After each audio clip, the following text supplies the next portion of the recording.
Olá, pessoal, sejam muito bem-vindos para, não posso dizer uma nova live, porque aqui nesse canal faz muito tempo que eu não falo aqui no canal. Não gravei mais vídeo, não fiz mais lives.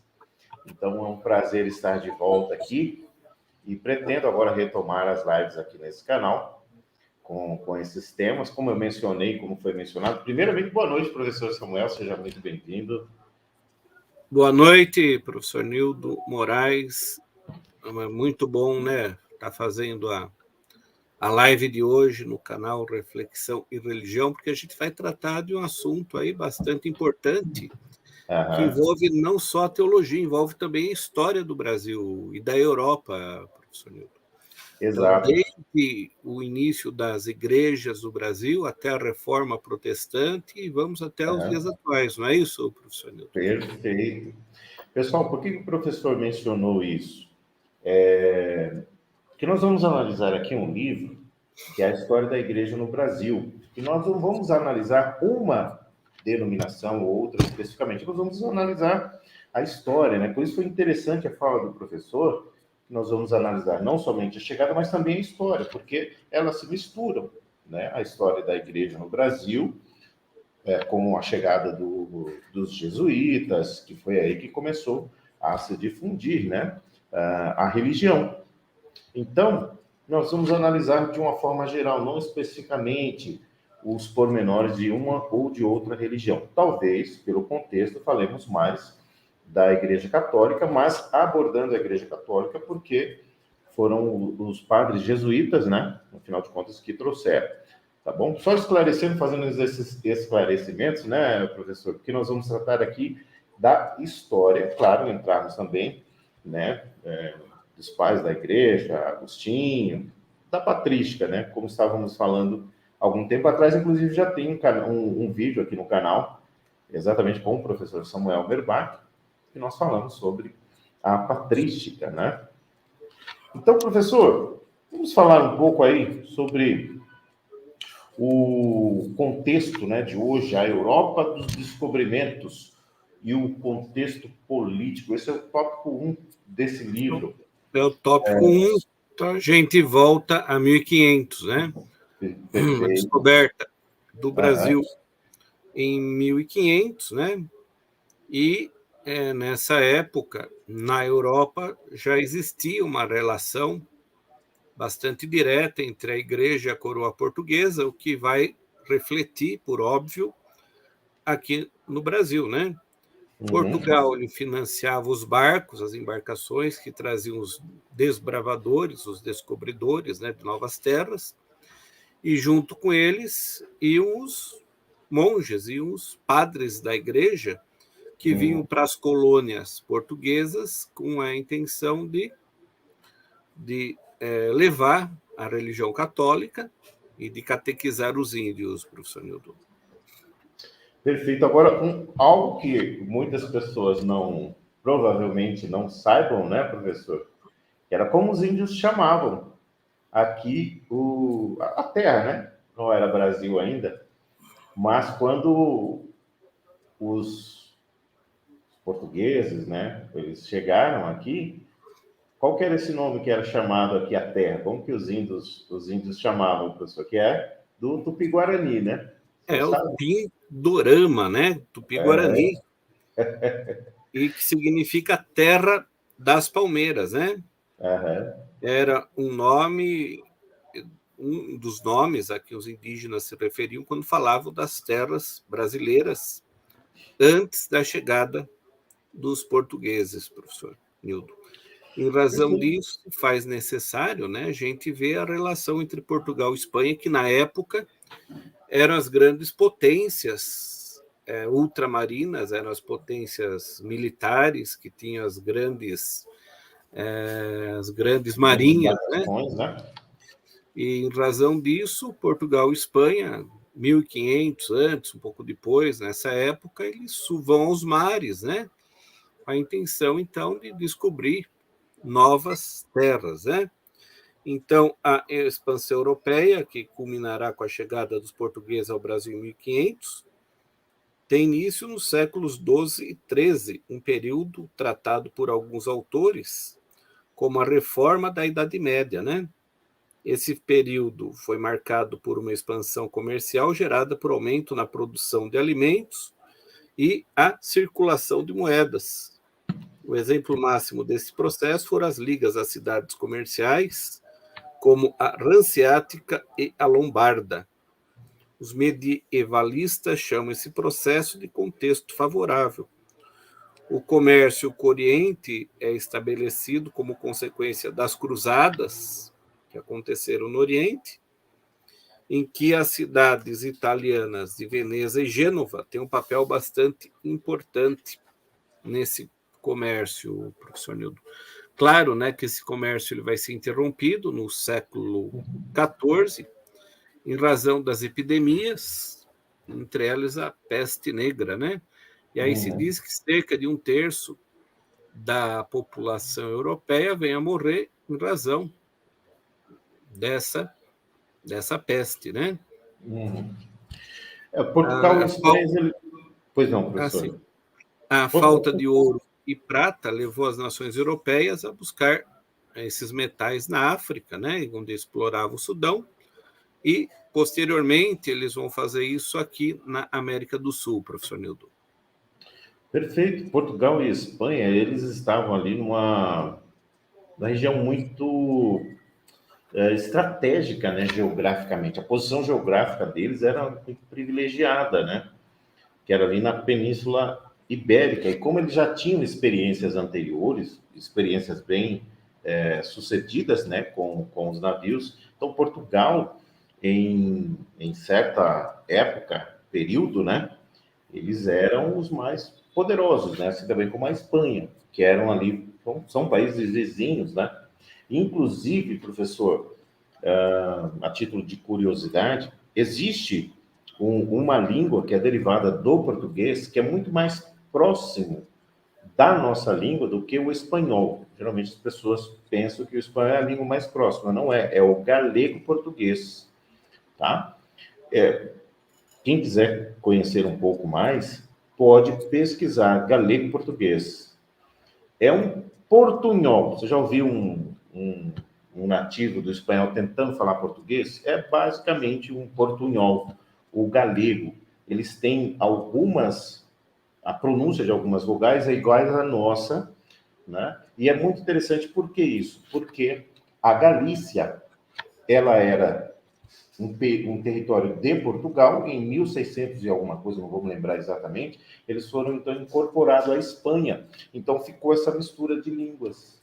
Então, o galego é mais próximo do português. E por que peguei isso? Por conta da proximidade, né, ali da região da Península Ibérica, e achei, assim, interessante. Espero que o professor não se importe de fazer Não, é interessante, porque, olha só, são curiosidades, né?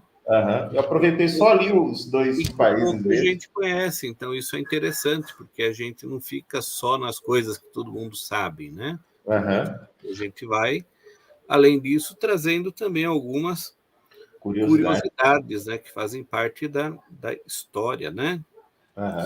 E em razão disso, então, né, o maior objetivo das expedições ibéricas rumo à América era o de encontrar uma nova rota até o Oriente, devido à queda de Constantinopla pelos turcos otomanos em 1453, né?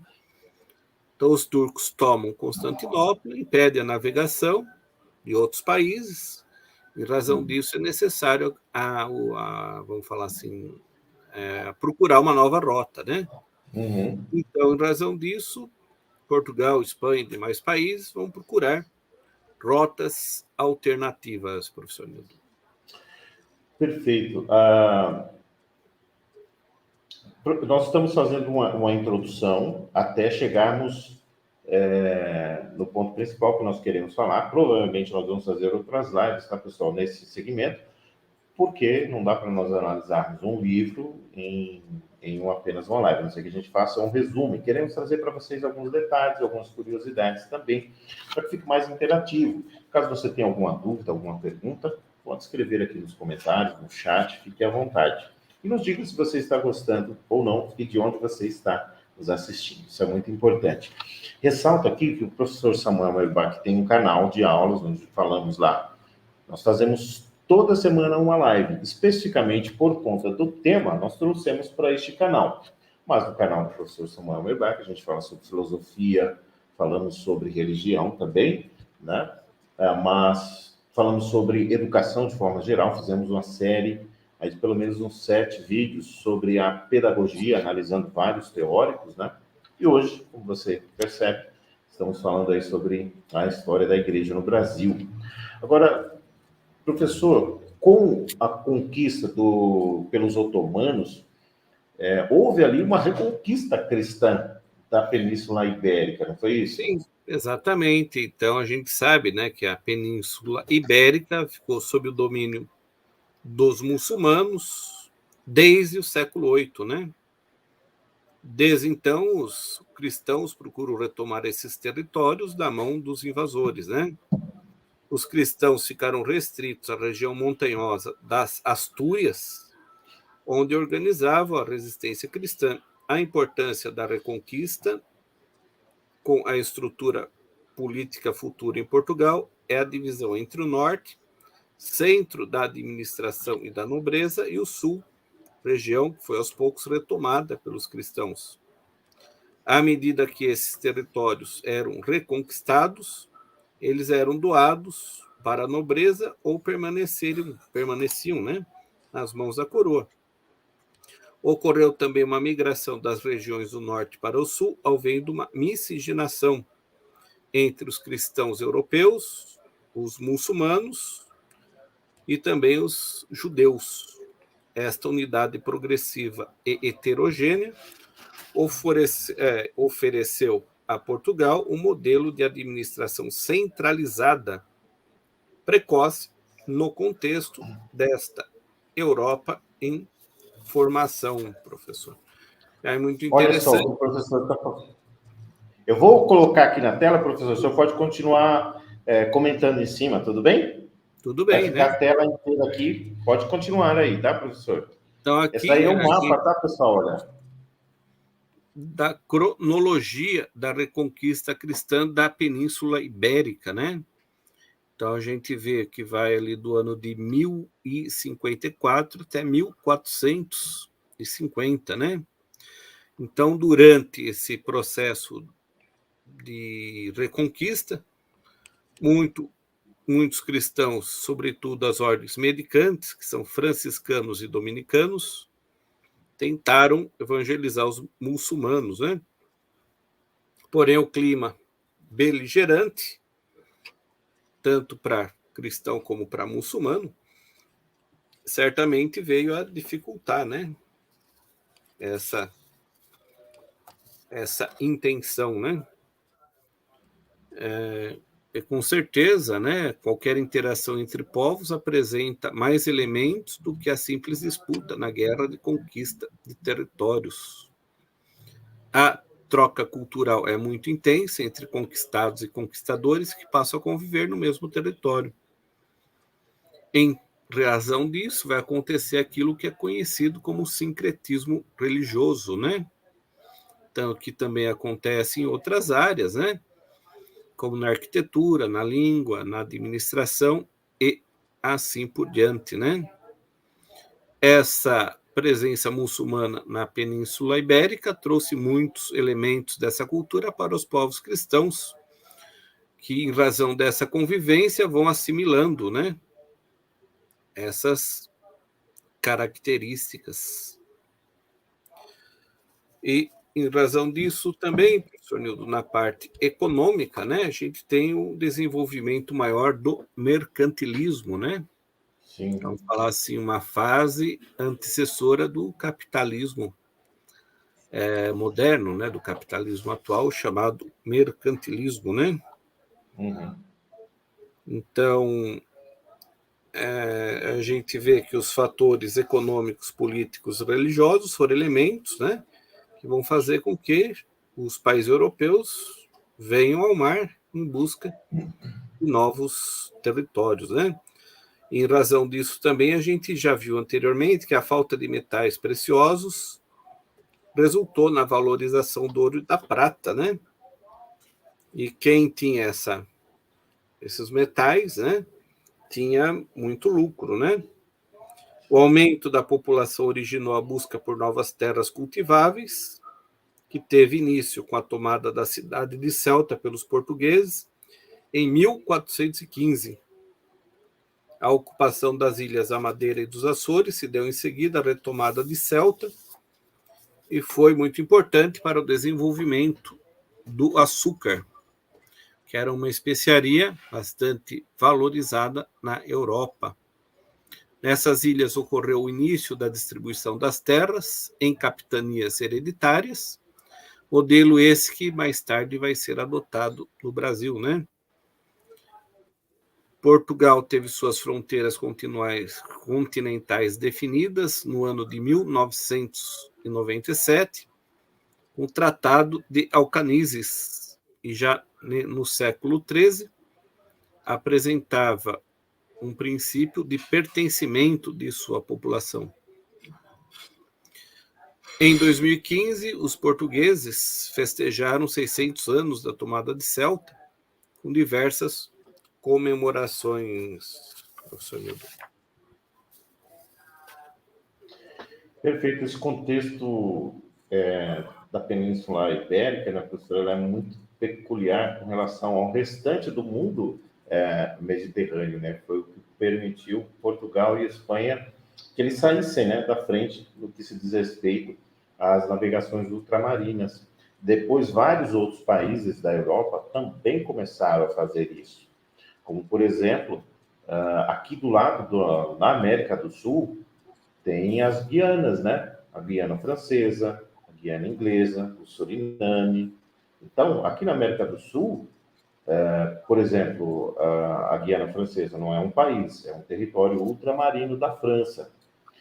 Muitas pessoas colocam até que, por conta disso, como é um território pertencente à França, então ele é um território francês. O presidente da Guiana Francesa é o Macron.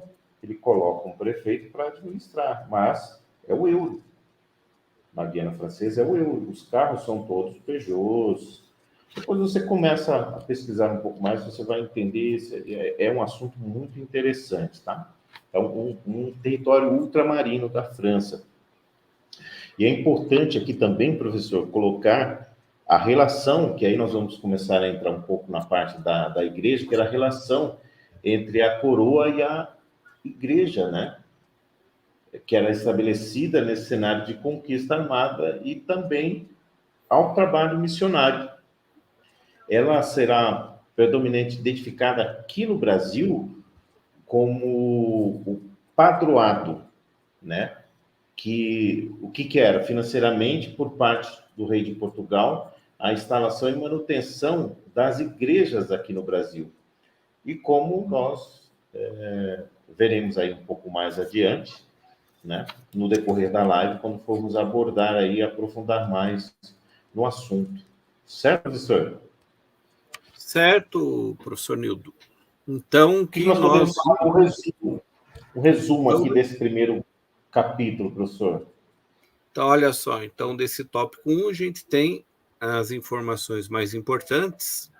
A chegada dos portugueses ao Brasil em 1500 é resultado de um complexo conjunto de fatores que precisa ser buscado desde o século XIII, que isso envolve tanto a área política quanto econômica e religiosa.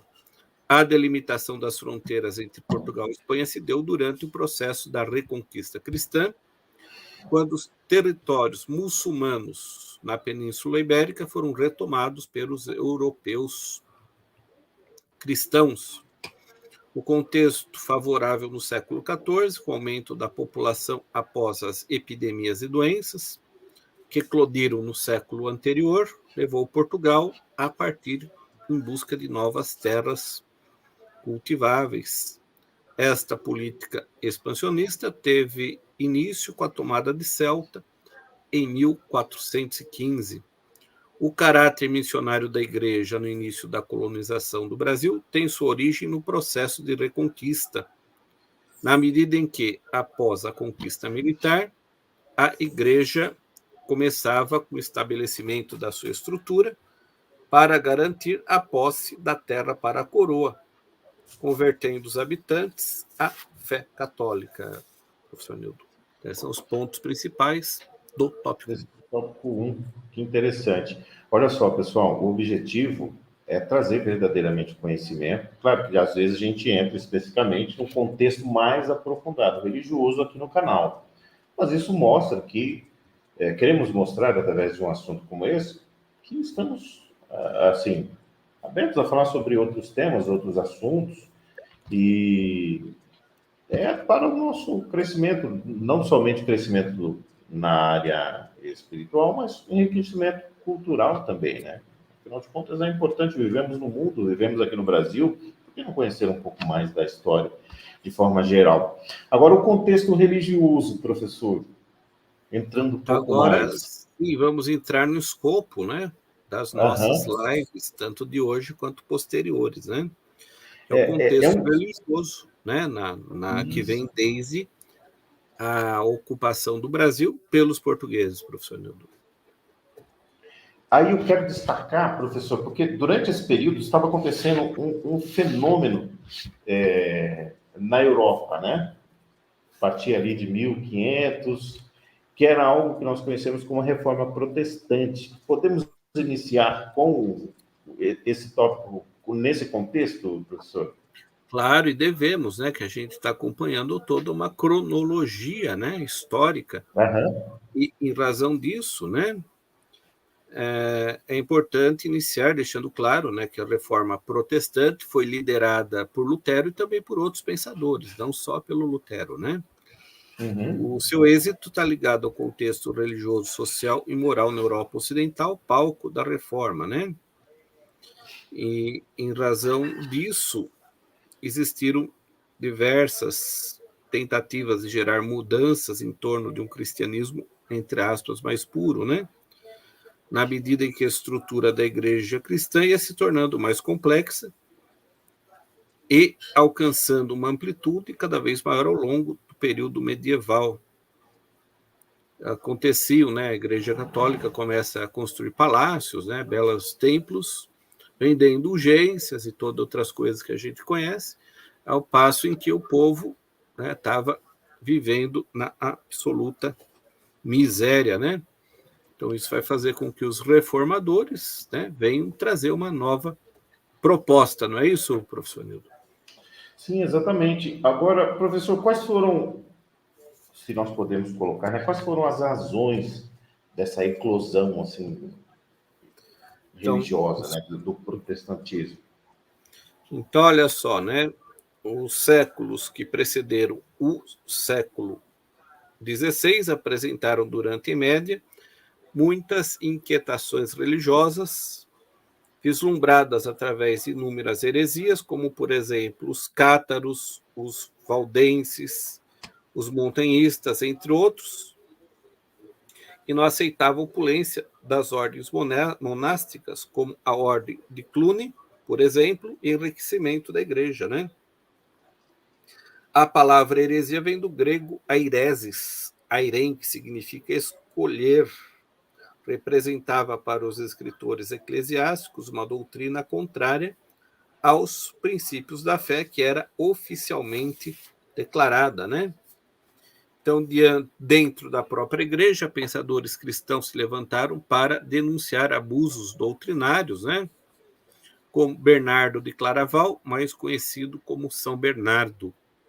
Os séculos XIV e XV foram marcados por guerras, fomes, doenças, a questão da peste negra, trazendo ao homem um contexto interior propício à mudança que não existia anteriormente, professor Nildo. Perfeito. Nós mencionamos aqui como o mais conhecido Martinho Lutero. Claro que existiram outros, Bernardo de Claraval, houveram outros antes, pelo menos, não muito conhecido, mas John Hus, antes de Martinho Lutero, mas houveram muitos outros, o Wycliffe, Melanchthon, que era um auxiliar, né, um amigo de Martinho Lutero. Agora, que associação nós podemos fazer, professor, entre Lutero e a Reforma? Então, olha só, então Lutero, né, claro que ele desenvolve toda a sua luta, a sua ideia, em razão do tempo que ele vivia, né? E ele também tem uma formação humanista, né? A sua incerteza com relação à salvação pelas obras o levou aos estudos, e assim foi monge, padre, doutor em teologia e professor da Universidade de Wittenberg. Lutero aprofundou seus estudos em busca de uma resposta para a salvação do homem e encontrou suas respostas nos escritos de Santo Agostinho, Lefebvre de Etaples e principalmente na Bíblia, né? Um resumo da doutrina luterana pode ser tratado da seguinte maneira: o homem, decaído em razão do pecado original, só poderia ser salvo pelos méritos únicos de Jesus Cristo. Consequentemente, as obras são inúteis à salvação e o homem é livre diante da lei. 2 fatores foram determinantes para o sucesso de Lutero na Alemanha. O primeiro foi um discurso alinhado ao contexto de progresso econômico e intelectual, que trouxe às elites humanistas uma identidade muito ligada à formação de um sentimento nacional independente de Roma e do Sacro Império Romano-Germânico. O segundo foi o apoio dos príncipes alemães do norte, que buscavam esta identidade e o desligamento do Império, professor Nildo. Então, trouxemos todo um contexto histórico, né? Falamos sobre a Reforma, o maior expoente sendo Martinho Lutero. Agora, existia também, professor, que se existe uma reforma, houve então uma contra-reforma de opositores a essa reforma, né? O que nós podemos destacar dos nossos estudos aqui na live de hoje sobre a Reforma Católica ou a Contra-Reforma? À medida em que o Martinho Lutero faz a reforma protestante, a igreja perde força e perde adeptos, né? Na Europa. Em razão disso, a igreja quer o quê? Reocupar o seu espaço que foi perdido, né? Em razão da reforma protestante.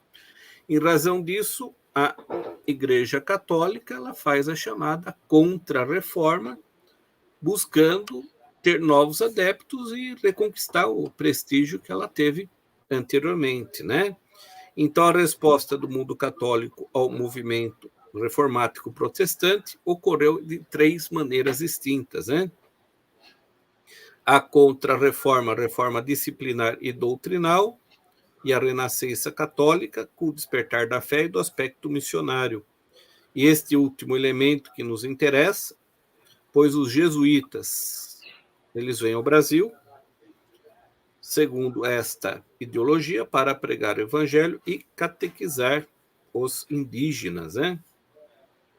As consequências dessa evangelização a gente vai ver a posteriori, né? A contra-reforma pode ser definida como a defesa das leis e doutrinas católicas em 2 campos: na discussão intelectual ou apologética e nas perseguições religiosas, com o fortalecimento da Inquisição. A Reforma Católica acontece em 2 momentos principais, em que o primeiro movimento busca restaurar a unidade da Igreja, e o segundo, quando as esperanças de unidade já não mais existiam, ela passa a se organizar diante dessa nova realidade. Em primeiro lugar, a Igreja reestruturou o ensino, que deveria refletir na formação de padres e um renomado vigor no âmbito do evangelismo e nas obras de caridade. No momento seguinte, a própria Igreja buscou uma reforma interna, em que muitas das atitudes de abuso criticadas pelos protestantes foram denunciadas também pelo clero católico. Por fim, o Papa Paulo III renovou a Santa Inquisição Romana, confirmando a relação de livros proibidos pela Igreja no Concílio de Latrão, professor Nildo. Perfeito. O meio para difundir as ideias reformistas foram as novas ordens monásticas, né? Como os capuchinos, os teatinos e aqueles que são os companheiros de viagens, né? Aqui no Brasil colonial, que seriam os jesuítas. Agora, professor, houveram alguns outros encontros que eram conhecidos como concílios, né? Quando a igreja tinha as suas reuniões, quando tinha algumas divergências, eles procuravam fazer as reuniões, e um dos primeiros concílios foi o Concílio de Trento, estou correto? Sim, foi um dessa época, mas anteriormente já tivemos outros, né? Mas, claro, foi também um dos mais importantes. Exatamente. O Concílio de Trento, né? Importante. Era contra a reforma, né? Eles precisavam de um documento, né? Para instituir tudo aquilo que eles pregavam, tudo aquilo que eles almejavam, né? Sim. E esse documento legal da Igreja foi resultado do Concílio de Trento, que aconteceu entre 1545 e 1552, na cidade de Trento. O conteúdo desse documento tinha como objetivo resolver dois problemas, né? Definir os dogmas e restaurar a disciplina no clero e no povo. O concílio regulamentou a instalação das ordens regulares, entre elas os jesuítas. Algumas já existiam antes do concílio, porém, em caráter missionário, direcionado por Roma, é fruto das discussões em Trento, professor Nildo. Perfeito, então, professor.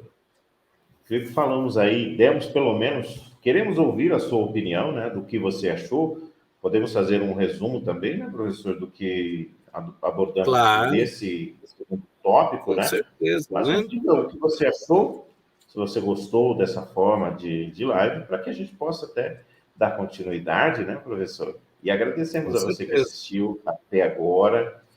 Se inscreva no canal, caso você tenha gostado do tema, e encaminhe para alguém que você conhece e que sabe que gosta desses temas. Vai ajudar bastante aqui o canal. Professor, como que nós podemos resumir aí esse segundo tópico? Vamos lá, então. Nesse segundo tópico, que teve de mais importante, né? A gente viu que a reforma protestante trouxe consequências políticas e sociais. O sucesso de Lutero esteve ligado ao contexto de seu tempo, como, por exemplo, o apoio dos príncipes alemães, a invenção da imprensa, que facilitou a impressão da Bíblia, e sua tradução para línguas vernáculas. Inclusive é o Lutero, né, que faz a tradução para o alemão, não é isso, professor? Exato. Porque antes só se fazia a leitura, né, do latim. Então dificultava o povo, né, a leitura. Só o clero tinha o acesso, né, as cerimônias eram todas realizadas em latim. A Contra-Reforma foi a reestruturação interna e externa da Igreja Católica, visando se atualizar perante o avanço dos protestantes. Foi nesse momento que surgem os jesuítas, legitimados no Concílio de Trento, que serão de muita importância para a instalação da Igreja Católica no Brasil. E, por fim, o catolicismo permaneceu predominante na região do Mar Mediterrâneo, como Portugal, Espanha e Itália, motivo pelo qual a colonização da América do Sul foi primordialmente católica, professor Nildo.